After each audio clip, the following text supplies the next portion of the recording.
Hello there, Sarah from 17 once again. This is my Dark Souls 3, SL1 NG+7, no damage run.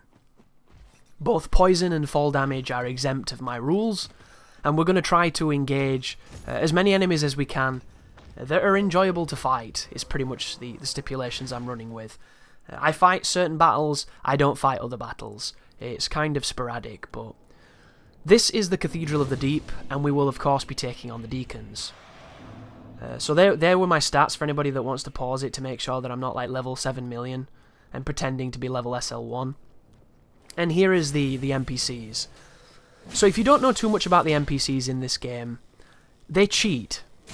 And I don't say that in the same way that I'm cheating, whereas I'm using the cheat engine to lower my HP to a threshold where I get red tier stone without having to keep using the mimic head to get in it when I die. They cheat because they read your inputs. They read your inputs so overtly that they will perfectly parry you, they will perfectly dodge you, they will do things that you physically can't do because they know what you're going to do. It's like a fighting game on the harder difficulty. Additionally, they do these animation cancels that make things just not make any sense. They'll recover from attack animations with rolls that you simply cannot do because they've cancelled out of those animations. They do a whole host of really subversive things mechanically, and it makes them very difficult, it makes them very challenging, and that's the goal of the game, right? But I like my NPCs when they're limited to what they can do, like I am. Those are my favourite kind of fights, two equal opportunity offenders coming together on a balanced playfield. And the NPCs in this game simply don't do that. A bit like the dogs with the teleporting, which I've never truly understood why the dogs do that. And the dog killed me as I opened this door, which is the reason why this door is open, if you're wondering. I'm not a big fan of save quitting and doing all that to reset the world. I'll just edit it so it looks like I got through here first time, which is not true at all. And then, of course, Gale starts talking and makes it so that I can't hit the bonfire because FromSoft are trolls. And I'm going to be intentionally going into the Ariandel painting just to shut that twat up. But you'll see that later on. And then we can go through the Cathedral area. So, funny story, right? I hate the Deacons of the Deep.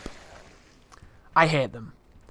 I thought casually on a leveled character on a standard new game, they're generally non-threatening. They're an enemy that's awkward and stupid, but for the most, they're not going to give you the worst amount of time. You're going to get through them, you're going to think it's a novelty fight that you enjoyed, that you didn't really think too much about. Now, if you move forward to any kind of challenge run where you're soul level 1, so you've never leveled up, and you're on NG+7, so the game has leveled up a lot, Deacons becomes this RNG nightmare. This dice roll of events where there are times where the Deacons don't attack you, there are times where all of the Deacons attack you, and there's no middle ground. There's no consistency, there's no guaranteed strategy. The best thing to do is to take Alluring Skulls and just kind of mitigate all of it. But even with Alluring Skulls, you can still get hit by people that didn't get romanticized by the skulls, and you can still get hit by dudes getting overzealous trying to hit the damn skull that hit you inadvertently.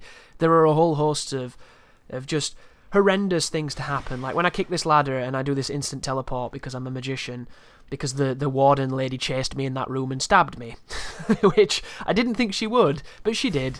And then I came back here, and I was wondering why she wasn't turning around. It's because I'm wearing the Slumbering Dragon Crest ring, and I get a nice free backstab, and I'm going to proceed to slap her with my big axe, because she doesn't take it too well, as she does her multi-hitting crazy combos that she's known for. This enemy is so preposterously difficult at times. She has hits for days, she has crazy spells, she has horizontal swipes, she has multi-hitting combos. Such an interesting enemy, and how many is there in the entire game? Like 4? Crazy. This is a nice view as well. I was so surprised by just a lot of it. Like, the game looks really, really nice. It might not look too nice on the recording of what you're watching, because I think I'm recording in 720-60. The reason that I'm not recording in 1080 is because when I did it, it shit the frame rate of the video for some reason. I have to double check my Bandicam settings to try and make the game look a little bit more beautiful.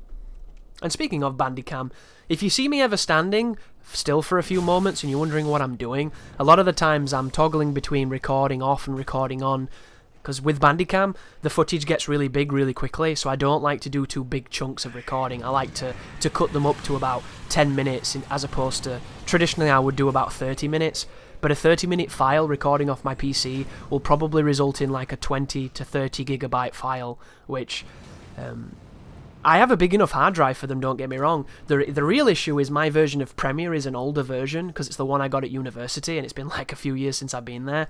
I think it's like CS5, something like that, CS4. When I drag in big folders or I import big folders like that are that big, it crashes it almost every time, and I have to wait for quite a long time for it to process the video correctly. So I need to avoid those until I either upgrade my my Adobe Premiere or whatever it is that does that. So just a little bit of behind the scenes information as we get chased into the cathedral by the wardens.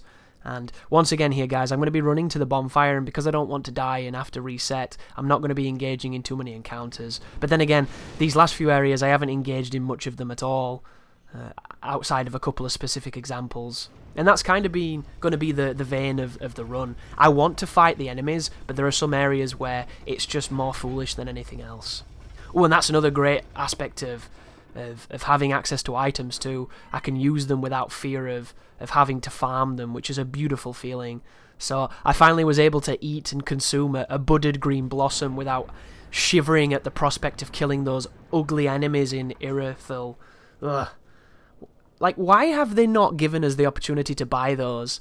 Can you remember when Jester Thomas came in the Artorias of the Abyss DLC, and he had like everything a PvPer could ever want, and you could just buy them from him?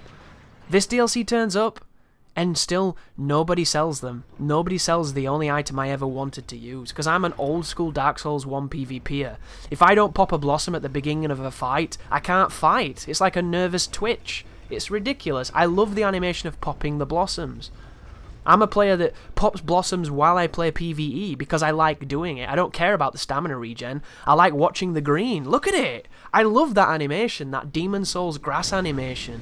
It feels cool to me, because it reminds me of my PvP days, where two guys faced each other with katanas and flip rings, and we both consumed grass, and then during the fight, when one person consumes grass, the other person consumes grass, and boom, we're back in it. It's a cool memory as the giant throws dog shit at me, which is not a cool memory, you filthy twat. And then we're going to be running over here and accessing the next shortcut. There is a thief that can drop from the roof as well, so be careful of him. You'll notice that I have a dagger on right now. The reason I have the dagger is so that I can do the quick step to get through the slow motion dirty water. Another one of those strange backward steps, isn't it? I have no idea why this game doesn't have a rusted iron ring. Oh, look at the green on the doors. Did you see the lighting there? Look at the advanced lighting. Oh, it looks so good. PC version for the win, guys. PC mustard race and all that. It's such a pleasure to play this game on PC, it really is. It does feel like cheating, though. It must be said. It's almost like you're too good because of how consistent the game is. And it's that really funny thing. Can you imagine if these games had have had a consistent 60 frames per second on consoles?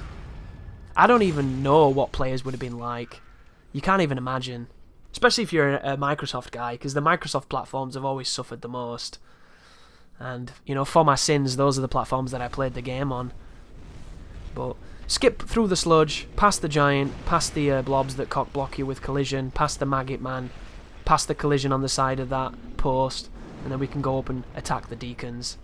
Definitely not been the most intensive area, this. I'll probably try and make up for it in Irithyll or the Catacombs, because I've kind of ran past everybody, and there's some cool enemies to fight here, and I should have really fought them.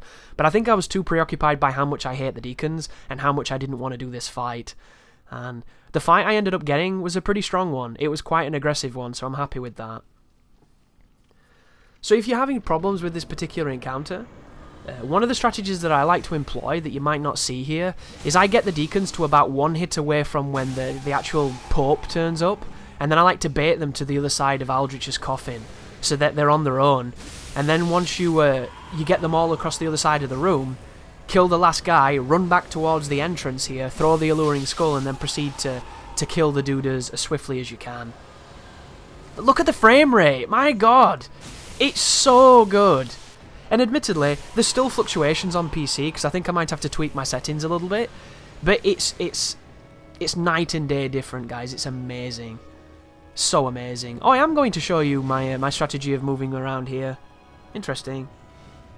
Oh, and we got really lucky because the one isolated enemy is the guy with the spirit, which is really rare. That guy's really rare. We're doing a lot of damage in tier stone range. That's good to see. And here come the dudes. So there's the first alluring skull. There's the pine bundle. I'm going to swing with the axe to try and get through the swathes of priests and clergymen. And then I'm going to run in there and start clopping this guy. So there you go. And I get knocked down by force, but it doesn't deal damage. And I'm not counting that as a hit, guys, because that's garbage. So there you go. Keep slapping, keep slapping. Get that stamina back, throw that skull.